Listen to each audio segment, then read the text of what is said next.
Le premier conseil que je donnerais, c'est juste de commencer à en faire. C'est de pas nécessairement dire hey, on fait une approche programme, puis là, on essaie d'avoir une structure hyper stricte. Non, c'est peut-être juste de dire OK, on va essayer de faire des activités entre professeurs qui favorisent l'approche programme. Puis idéalement, je crois, c'est aussi de trouver un but, un objectif commun. Pour se rallier. Pour se rallier.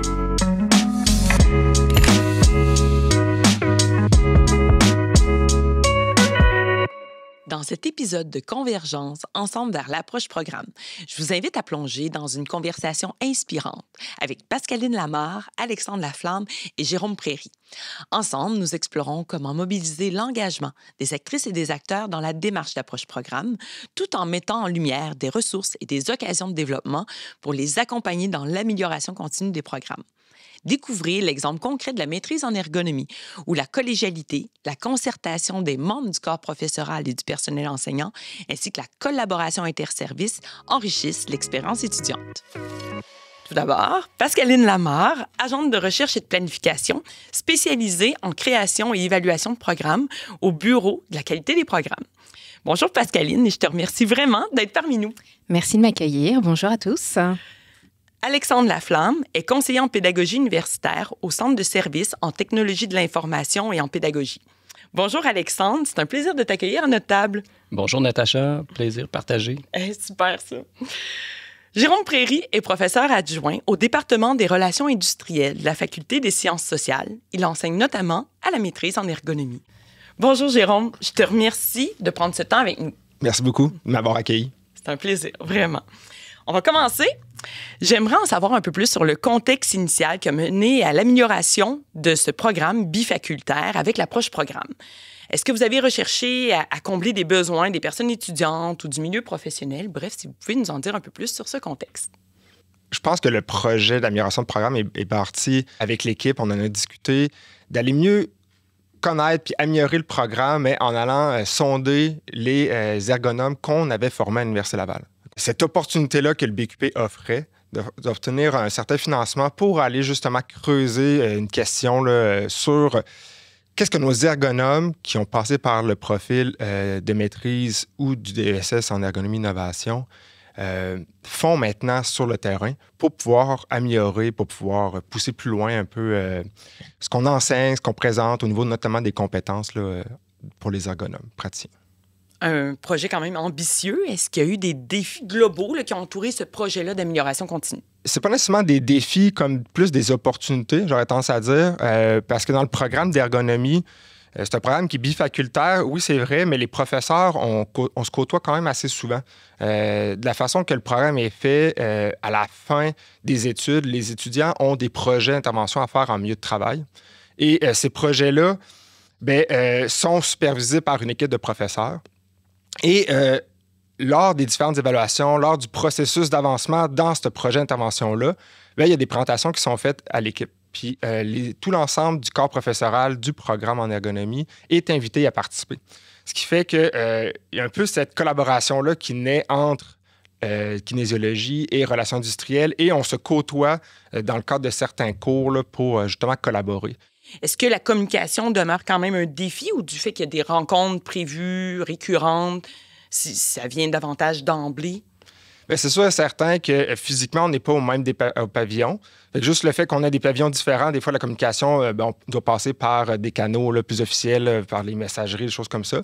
Mais on va quand même avoir aussi là, beaucoup d'interactions là, spontanées là, dans les corridors, les couloirs, etc., qui vont, je crois, favoriser le collectif, la collaboration. Puis pour impliquer plus kinésiologie, bien là, on va faire peut-être plus des rencontres plus formelles ou que l'on va pouvoir discuter davantage là, de la vision qu'on a, comment on peut faire avancer les choses, mais aussi comment on peut, chaque professeur aussi individuellement, améliorer ses cours pour justement que le programme a une finalité qui est la même, des objectifs qui sont les mêmes pour atteindre les compétences qu'on veut que nos étudiants aient. C'est des pratiques hyper gagnantes. Est-ce que pour nourrir encore plus cette vision-là, puis élargir le cercle qui entoure en fait le programme, vous avez consulté d'autres parties prenantes. Je pense aux conseillers en pédagogie universitaire, au bureau de la qualité des programmes ou à l'ensemble de la gestion des études pour avoir la perspective des étudiantes, des étudiants ou de d'autres défis à relever. Oui, tout à fait. Bien, c'est sûr, certain qu'on est Il y a une équipe là, derrière les professeurs pour soutenir le programme.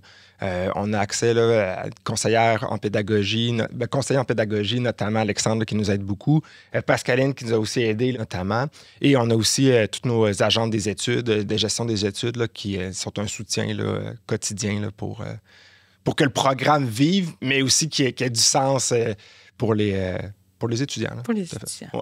Est-ce qu'on peut en nommer des exemples précis, peut-être, qui pourraient inspirer d'autres équipes, soit à travailler plus étroitement avec le BQP ou avec un conseiller ou avec une équipe de conseillers en pédagogie universitaire? Est-ce que vous en avez des exemples? Je vais reprendre la balle au bon en repartant du projet qu'on vient de faire avec Jérôme. On était vraiment... Le programme de maîtrise en ergonomie doit être évalué de manière officielle en 2028-2029 parce qu'il a été implanté en 2019. Donc, l'objectif de ce projet-là, c'était justement de s'inspirer de la démarche d'évaluation pour faire le point sur ce qui va bien dans le programme, puis est-ce qu'on arrive vraiment à former ce qu'on veut former. Puis c'est super intéressant pour nous au BQP de pouvoir s'impliquer dans ce genre de projet parce que c'est une démarche d'amélioration continue qu'on veut favoriser puis qu'on est en mesure d'appuyer. On a tous les outils pour sonder les étudiants, on a une expertise dans justement la gestion des sondages auprès des personnes diplômées.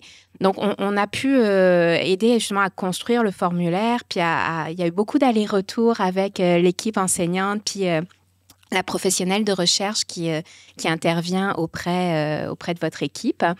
Et justement, on a construit ce questionnaire-là. On a vraiment pu cibler tout ce qu'on voulait cibler, puis organiser ça de manière à ce que ça soit quand même efficace. Puis je dois dire qu'on a eu un très bon taux de retour de la part des étudiants. Je pense qu'on est à 60% des personnes diplômées. On est allé chercher les diplômés depuis 2012 quand même. C'est un projet qu'on vient de terminer.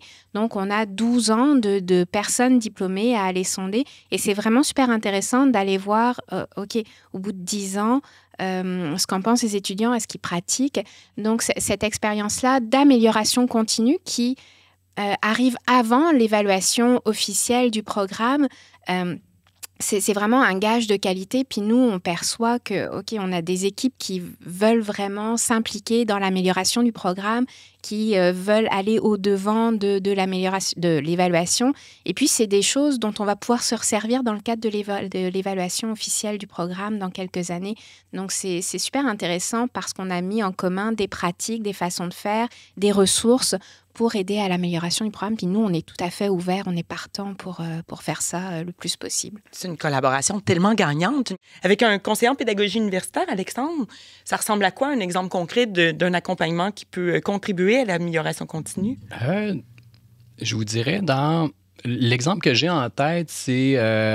on est en pleine pandémie. Il y a Isabelle Feilloux qui rentre en fonction comme professeure. Je crois que c'est en 2021. Puis c'est dans le cadre d'un des cours, comment on appelle les 3 cours. Oui, les cours de projet d'intervention. Oui, tout à fait. En plein ça, projet d'intervention en milieu de travail. Puis dans le cadre de ces cours-là, normalement, on a beaucoup de collaboration entre les étudiants, puis il y a beaucoup d'allers-retours entre étudiants et les professeurs. C'est super dynamique. Puis là, on est en confinement. Là, on fait appel à moi pour trouver un outil pour recréer un peu cette collaboration-là. Puis c'est dans ce cadre-là que je suis entré en contact avec Isabelle. On a trouvé un outil, on a fait des tests, on a fait un projet pilote dans le cadre d'une activité avec les étudiants. On a recueilli leur feedback. C'était super positif. Donc, on a élargi le projet à tout le cours, puis ça a fait des petits. Ça a été adopté dans plusieurs autres cours de la formation. Puis avec cette première graine qui a été plantée, bien, j'ai rentré en contact avec beaucoup de profs de la faculté. Puis je suis rentré en contact avec eux, puis j'ai participé à l'amélioration assez ponctuelle de chacun des cours des profs. Puis c'est un peu une façon tacite, puis de façon un peu détournée de faire de l'accompagnement de programme. Donc c'est un peu comme ça que je le vois, mon apport dans tout ça, là. Il a été question d'une nouvelle prof et des défis pendant le confinement. Ces nouveaux profs qu'on accueille au sein de nos programmes, est-ce qu'on prend le temps de leur expliquer dans quel programme ils arrivent, quel est le contexte, où est-ce qu'ils situent leur cours, ce qui vient avant, ce qui va suivre en termes d'autres activités de formation? Est-ce que c'est fait ou est-ce que c'est à considérer? Souvent, un des enjeux qui ressort dans des programmes, c'est que l'équipe professorale, professeurs, chargés de cours, chargés d'enseignement, manque de moyens de communication. Ils ne discutent pas assez ensemble du programme.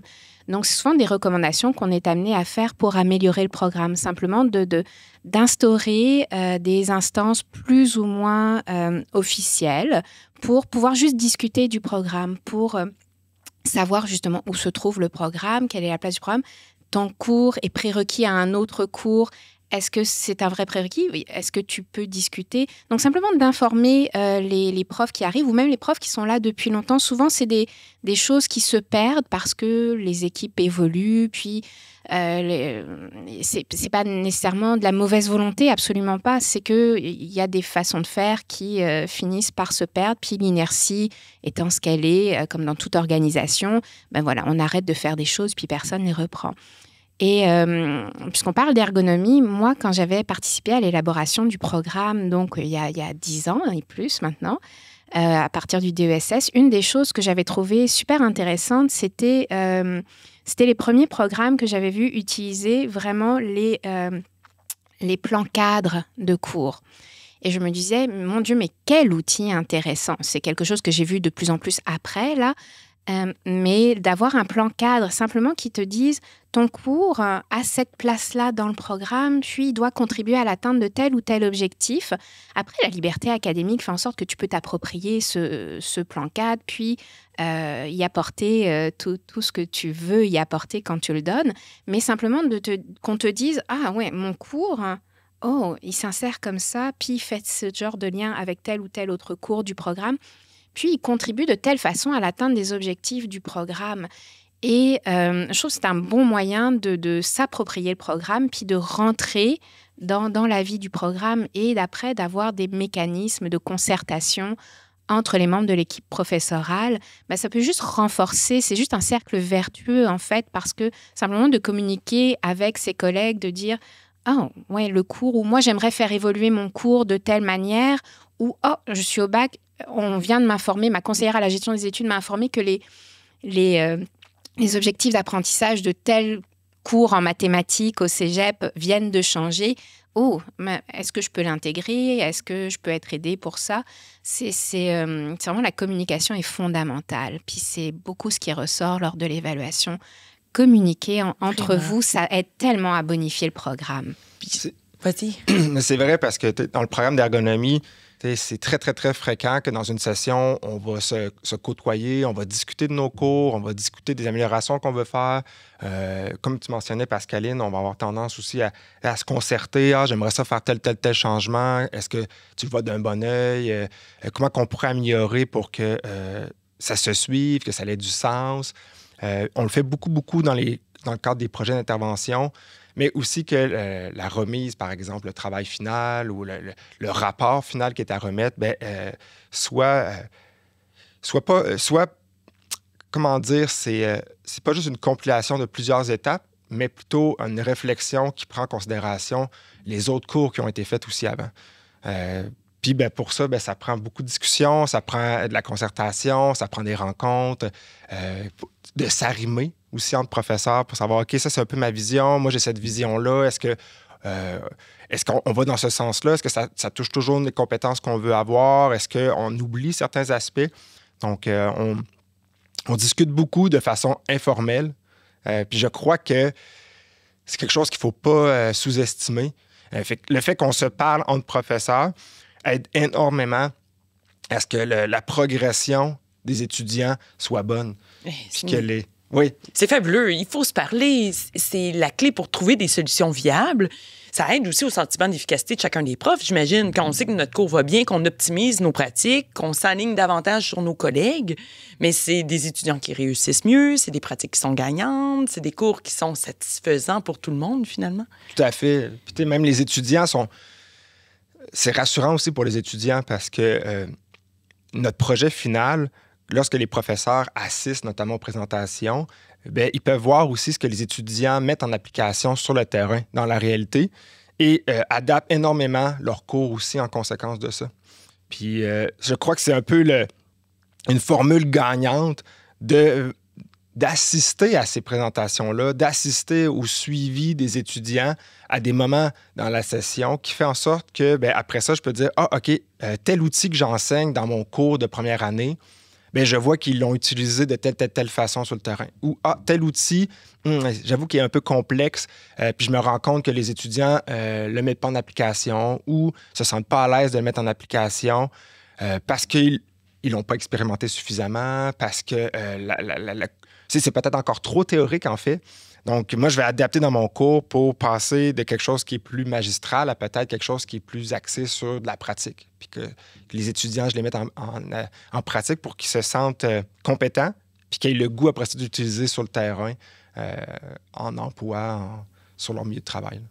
C'est en fait, c'est ce type de rencontre-là qui permet de voir ou de valider le réel transfert des apprentissages puis du développement de la compétence. Puis j'imagine qu'un conseiller en pédagogie universitaire peut aussi contribuer à tout cet aspect d'amélioration continue ou d'optimisation entre les cours des différentes situations qu'on fait vivre aux étudiants. Oui, tout à fait. Puis vous voyez à quel point ma tâche est facile avec les conditions gagnantes dans lesquelles je suis. C'est fabuleux. C'est un coup de cœur professionnel, ce programme-là.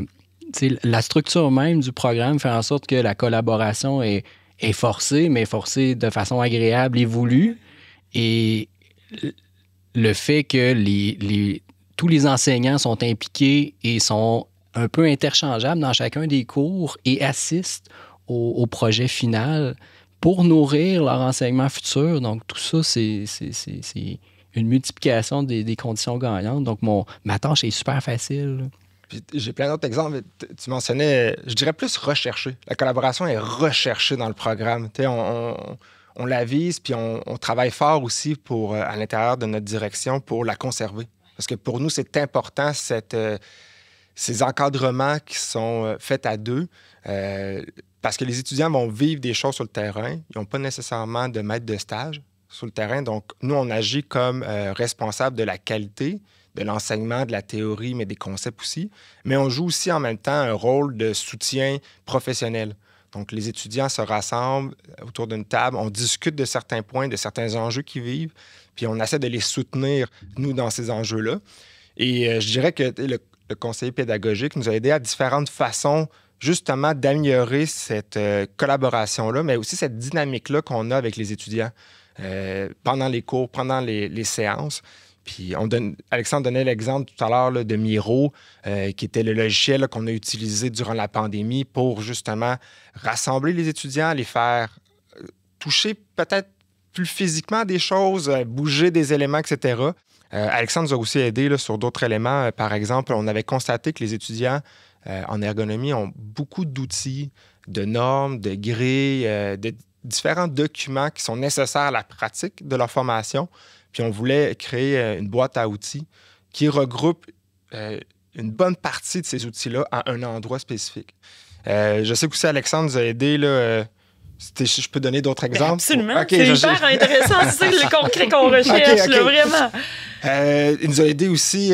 Un aspect qu'on s'était rendu compte, c'est que les étudiants, lorsqu'ils vont sur le terrain, puis qu'ils vont essayer pour la première fois leur pratique professionnelle, dans le cadre des projets d'intervention en ergonomie, ils vont jouer deux rôles. Il y a un rôle académique, mais il y a un rôle aussi de positionnement comme professionnel qui se débute, oui. qui commence, là, parce que... insertion. Hein? En insertion, exactement. Puis vu qu'il n'y a pas de maître de stage, c'est vraiment eux, la figure de l'ergonomie dans leur projet. Puis nous, les professeurs, on est en arrière, puis on les soutient. Donc, ils ont un positionnement comme professionnel à avoir, tout en mettant en application des concepts qu'ils ont vus théoriquement avant. Et qui ont quand même des bons enjeux à vivre, donc des enjeux autant théoriques que des enjeux de savoir-faire, de savoir-agir. Puis tout ça pour dire que ça a permis de créer aussi un autre outil qui était des vidéos qu'on a passées avec les étudiants pour chacune des étapes clés du projet d'intervention qui a lieu, je ne l'ai pas mentionné, mais sur 3 sessions. différentes. Oui, donc c'est quand même un projet qui est quand même d'envergure. Et les étudiants, on voulait les soutenir à chacune de ces étapes phares-là de leur projet. Puis ça l'aide les étudiants à se dire « Ah, OK, je vis cette difficulté-là. » Puis en consultant les vidéos, je peux voir que je ne suis pas le seul, que d'anciens étudiants qui ont passé par là ont vécu aussi ces difficultés-là. Ça fait gagner en confiance. Ouais. On aide à mieux identifier les réels besoins. On vient clarifier ce qui est attendu d'eux. On comprend aussi, à travers tout ce qui est mentionné dans les exemples, que l'approche programme est guidée pas seulement par une direction de programme, mais par toute l'équipe. Que tout le monde y croit, tout le monde y adhère, tout le monde se mobilise envers cette approche-là. Est-ce que d'être dans l'informel, c'est aussi de laisser de la place peut-être à la documentation ou à garder des traces écrites pour éviter justement de perdre cette énergie-là, cette force programme qui existe actuellement puis à laquelle on tient beaucoup? C'est sûr, certain que ça prend une direction qui le veut aussi. Oui. Donc, qui est partie prenante de cet objectif collectif-là.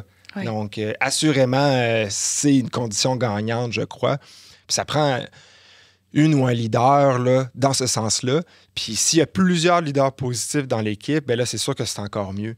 Mais assurément, la direction est très, très, très importante. Très importante. C'est là où c'est important de s'appuyer sur les ressources qui sont offertes par l'Université Laval, parce que c'est sûr qu'on a un règlement des études, des politiques, des règlements.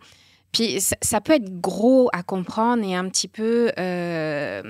c'est déstabilisant. C'est très déstabilisant. Puis quand tu commences à la direction d'un programme, là, on te donne tout ça. Et si tu ne connais pas les ressources auxquelles tu as accès, c'est difficile de naviguer. Puis tu peux en toute bonne foi vouloir faire quelque chose dans le programme. Puis tu arrives à la fin du processus et là, on te dit, étant le BQP, généralement, on te dit, non, ça ne marche pas. Et c'est important que... de poser des questions aux différents intervenants. La conseillère à la gestion des études, je mets ça au féminin parce que c'est quand même 90% de femmes à l'université. Mais tu sais, la gestion des études, le bureau de la qualité des programmes, si des gens se posent des questions sur la façon de faire évoluer le programme de manière officielle. Donc, si on touche à la structure, parce qu'on n'intervient pas dans le contenu des cours. Mais tu sais, posez-nous des questions en amont. Et on a une adresse, par exemple, au BQP, c'est BQP@BQP. Il y a quelqu'un qui va vous répondre. Et si on n'a pas la réponse, on va aller la chercher, puis on va être là pour vous appuyer. Parce que si on reçoit une demande, s'il y a un besoin qui est exprimé pour faire évoluer le programme, il y a des raisons sous-jacentes, soit post-évaluation, soit le programme est en amélioration continue, puis il y a un besoin immédiat de faire évoluer les choses. On va être là pour soutenir et accompagner et s'assurer que ça respecte toutes les politiques et règlements, parce qu'au final, une bonne structure de programme, ça va assurer qu'on n'ait pas trop d'interventions à faire dans les dossiers d'étudiants. On va s'assurer que le programme est équitable pour toutes les personnes qui le fréquentent, puis on n'aura pas de problème à la diplomation ou à l'admission. Donc la structure va pouvoir être autosuffisante, puis on n'aura pas à se poser des problèmes, dire « Ah mon Dieu, on ne peut pas diplômer l'étudiant, il faut qu'on aille rouvrir le programme, puis après on a 4 versions de programmes différentes qui roulent en même temps. » C'est du sable dans l'engrenage qui est totalement inutile.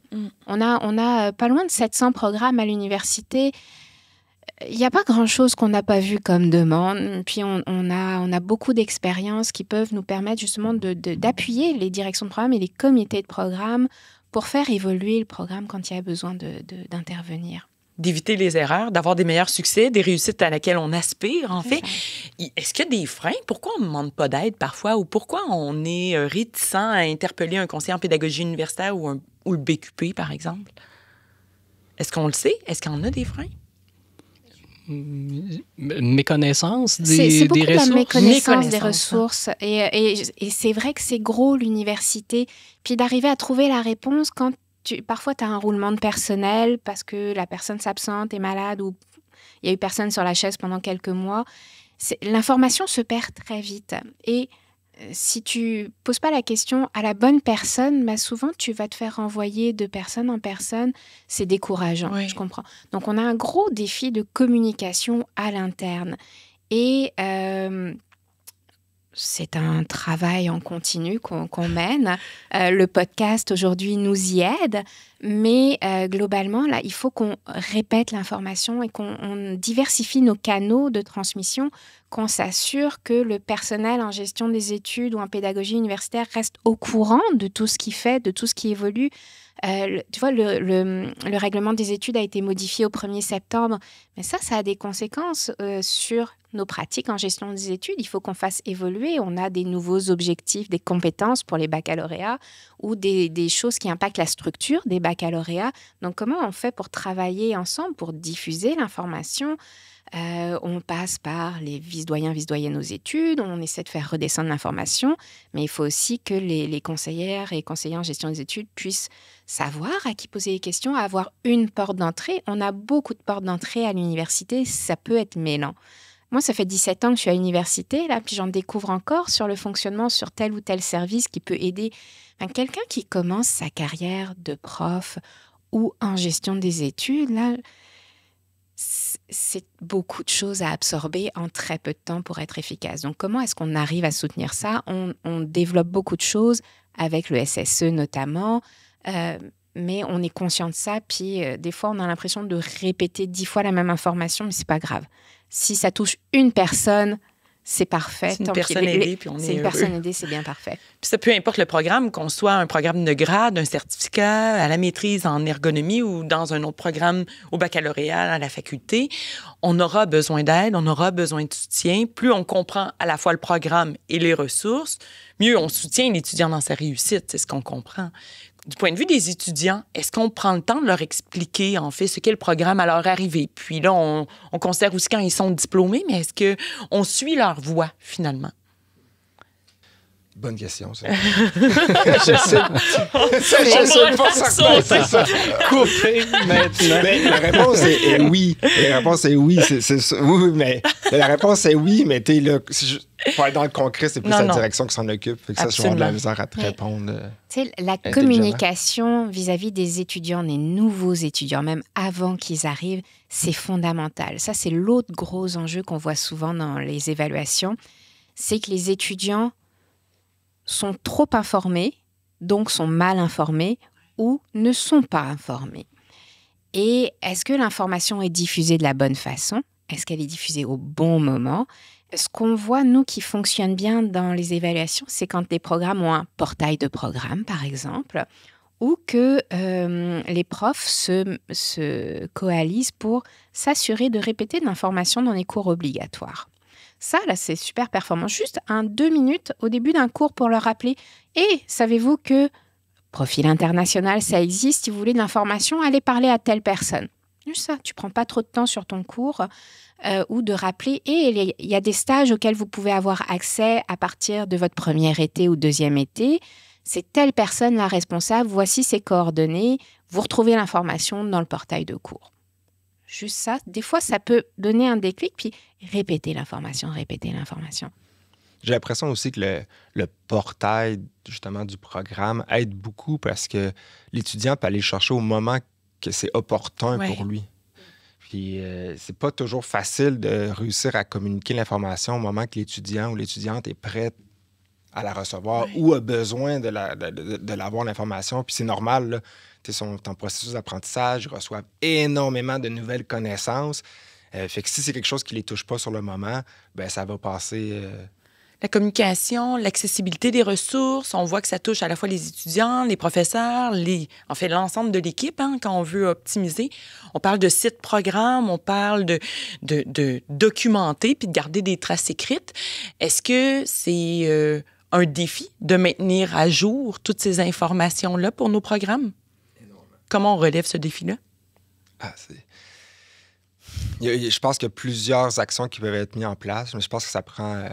assurément, il faut soulever le problème, d'être au courant que cette mise à jour-là ne se fait pas seule, puis d'être capable d'identifier des personnes qui vont être en mesure de le faire, puis de le faire aussi pour que ça soit à jour avec qu'est-ce qui doit être à jour et non des données qui sont soit anciennes ou des choses qui... Quand c'est désuet, c'est plus le réel de ce qu'on fait vraiment. Là, si ça devient trop désuet, ben là, les gens vont sur le site, ils voient que c'est désuet, donc ils vont quitter le site très, très, très rapidement. Donc, effectivement, ça demande assurément du temps, des ressources. Donc, je pense qu'il y a différentes stratégies qui peuvent être mises en place. Je pense que l'équipe doit se mobiliser pour dire qu'est-ce qu'on met sur ce site-là, qu'est-ce qu'on met qui est pertinent et qui va peut-être, qu'on peut positionner puis qu'il y ait peu de modifications à faire dans le temps.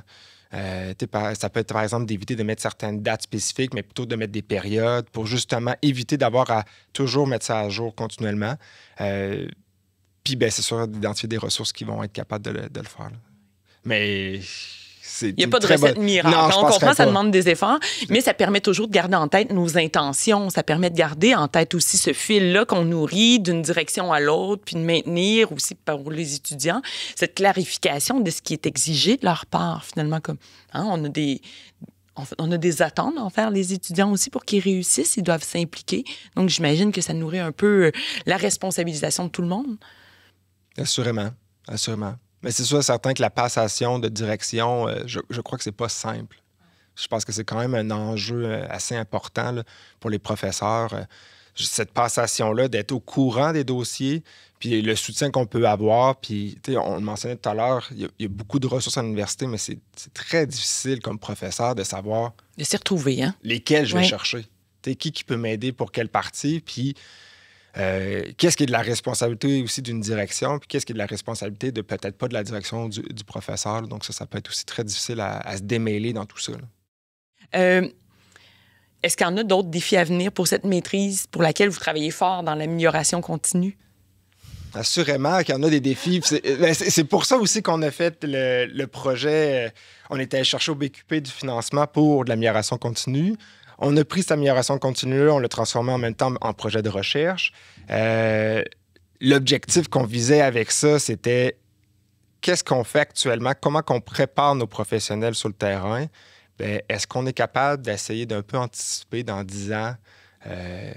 Est-ce qu'on doit changer? Est-ce que les compétences qu'on avait identifiées au début, qui avaient été identifiées il y a quand même assez longtemps par notamment là, des ergonomes là, au Québec, pour savoir voici les compétences des ergonomes au Québec. Est-ce que nos ergonomes praticiens en 2024 utilisent encore ces compétences-là? Puis est-ce qu'il y a des compétences nouvelles qui sont apparues qui devraient maintenant faire partie de nos programmes? Puis assurément, la réponse est oui. C'est sûr et certain, parce qu'il y a énormément d'évolutions puis, sur le marché du travail, puis on le voit avec les nouvelles technologies notamment. Donc, il faut aller chercher cette information-là. Puis je pense qu'il ne faut pas y aller en rôle en expert de la situation, mais plutôt aller consulter sur le terrain qu'est-ce qui se passe, pour s'assurer justement que comment on prépare les personnes étudiantes, ça soit aussi en phase avec les futurs défis du marché du travail. L'enseignement est une des tâches parmi l'ensemble des tâches qu'on a à accomplir comme professeur. Puis on a tous notre couleur comme professeur aussi, notre façon d'enseigner, notre façon de faire de la recherche, notre façon de s'impliquer dans la communauté. Donc, je crois que qu'on ait une affinité ou pas vers certains aspects, comme par exemple l'enseignement, aller chercher des ressources, comme par exemple Alexandre Laflamme, là, qui nous a énormément aidé là, pour certaines améliorations pédagogiques, je pense qu'il faut le voir plus comme un soutien lorsqu'on a identifié des faiblesses ou même lorsqu'on se dit « Ah, j'aimerais ça faire telle amélioration, puis je ne sais pas par où commencer. » Mm-hmm.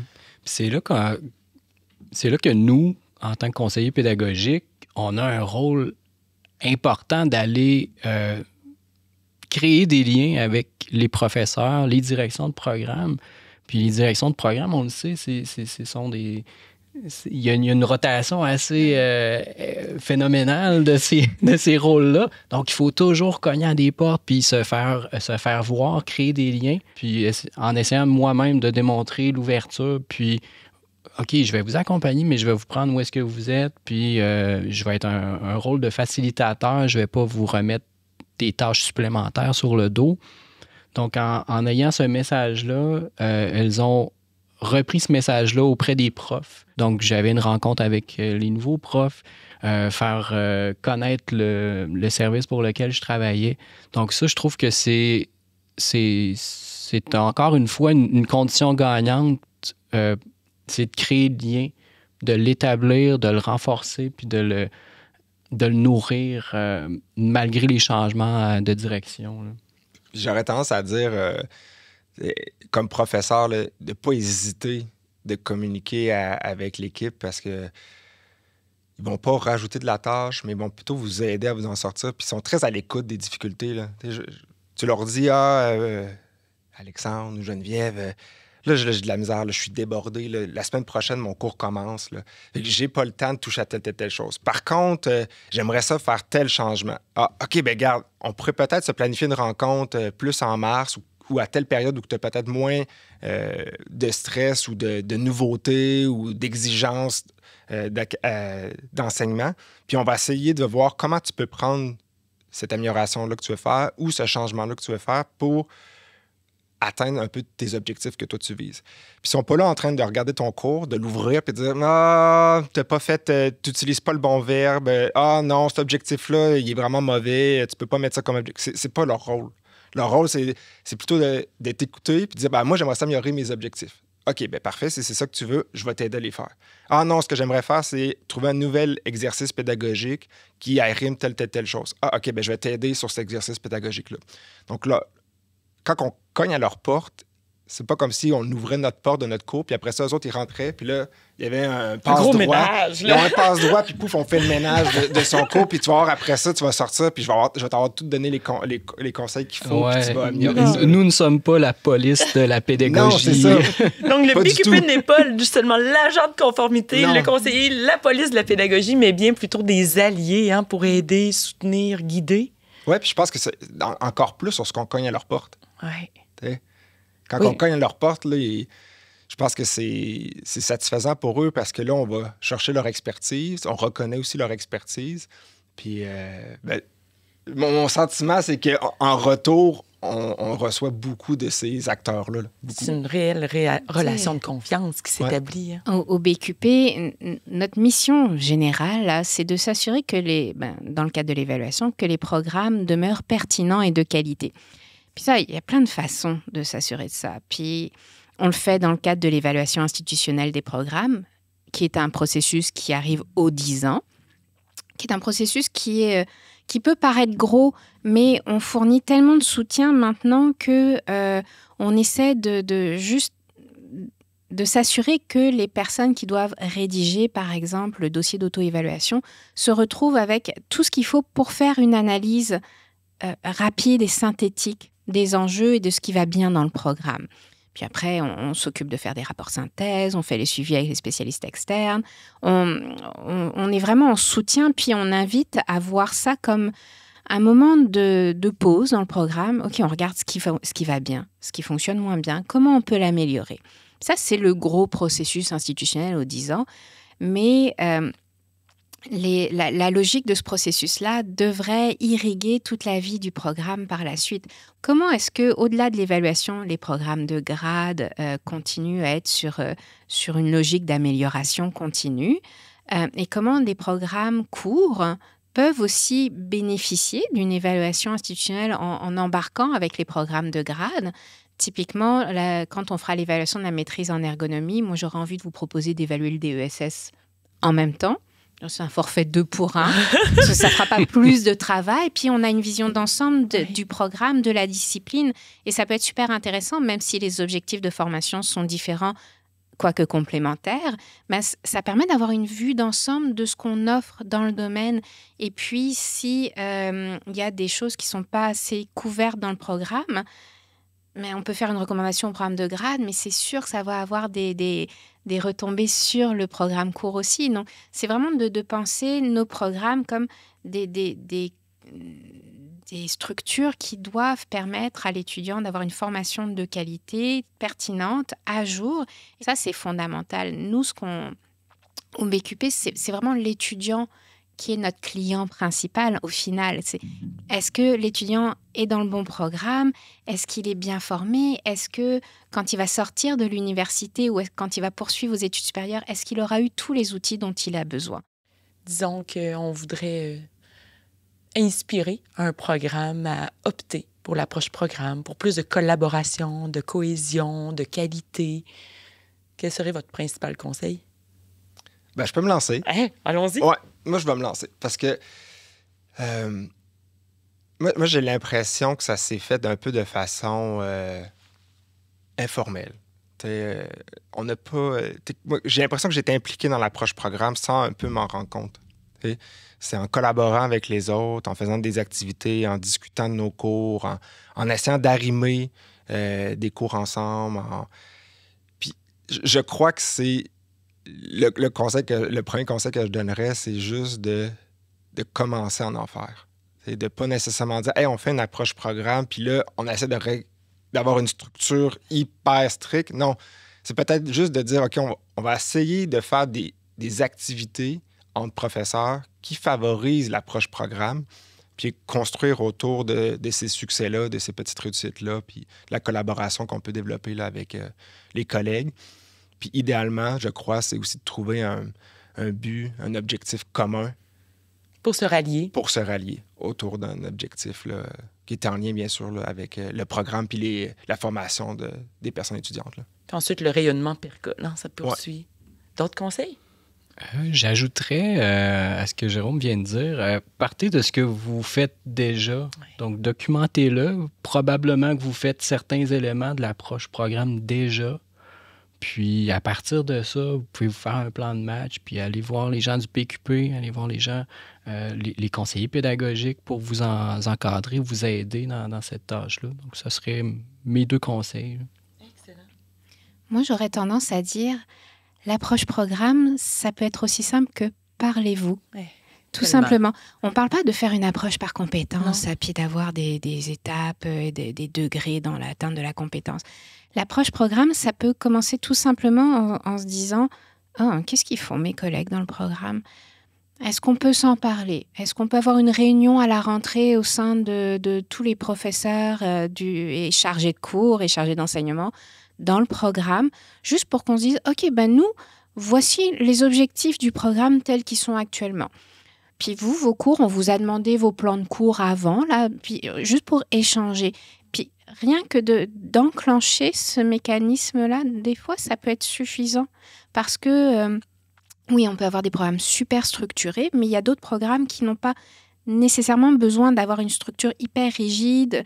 Puis, mais simplement que les professeurs et les chargés de cours sachent ce qui est dans le programme, sache c'est quoi le profil de sortie du diplômé. Peu importe comment tu appelles ça, compétences, objectifs de formation, profil de sortie. Au final, ce que ça veut dire, c'est on forme qui et quoi dans le programme.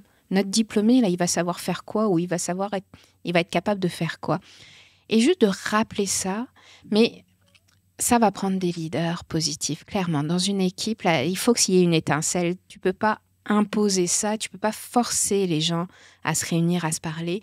Donc, commencez petit, juste parlez-vous, sachez ce que vous faites, chacun dans vos cours, même minimalement. Déjà, ça permet de faire avancer le programme. L'approche programme, hein, c'est pas une finalité en soi. L'approche programme, c'est une démarche pour se rapprocher, se rallier. On le disait là, en début, s'entendre sur cette destination qui est le profil de sortie où notre personne diplômée, on est capable de la décrire, de la communiquer à l'étudiant qui s'inscrit, puis qui nous permet de continuer à avancer dans les programmes qui sont déjà excellents, mais pour lesquels c'est toujours chouette de gagner en qualité. Merci beaucoup. Merci pour cet échange hyper enrichissant. J'espère que vous avez eu du plaisir à discuter entre vous. Moi, j'en ai eu beaucoup à être là avec vous ce matin. Merci pour l'accueil. Merci. Merci.